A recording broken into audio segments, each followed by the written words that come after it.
For the body does not consist of one member, but of many. If the foot should say, because I'm not a hand, or I do not belong to the body, that wouldn't make it any less a part of the body.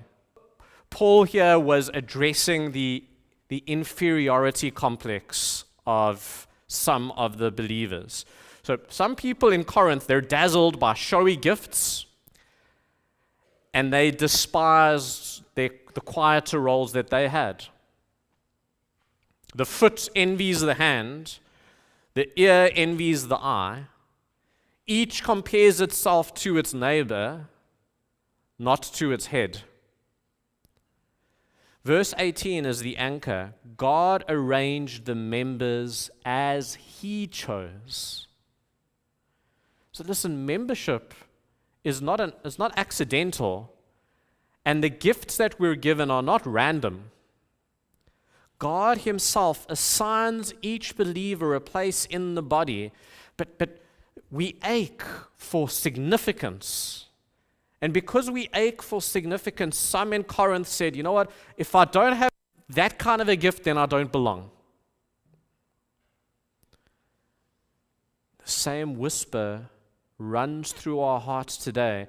If I can't sing like her, if I can't preach like him, if I can't lead like them, well, maybe I'm not needed at all. And beneath that lurks a deeper unbelief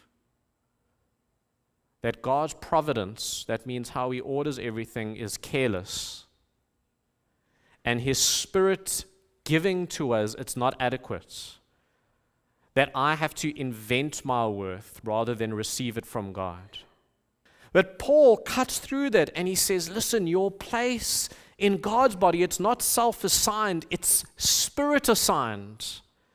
The body of Christ, it doesn't thrive on self-invention, it's on God's arrangement. God's design is coordination, not sameness. The church is God's building. This is His living temple, and He's put everyone where He wills. And here is where our own society's expressive individualism just smashes into Paul.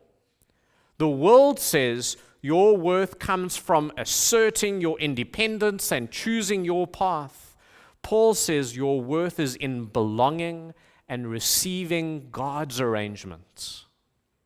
How do you move from envy and inferiority to joy and security?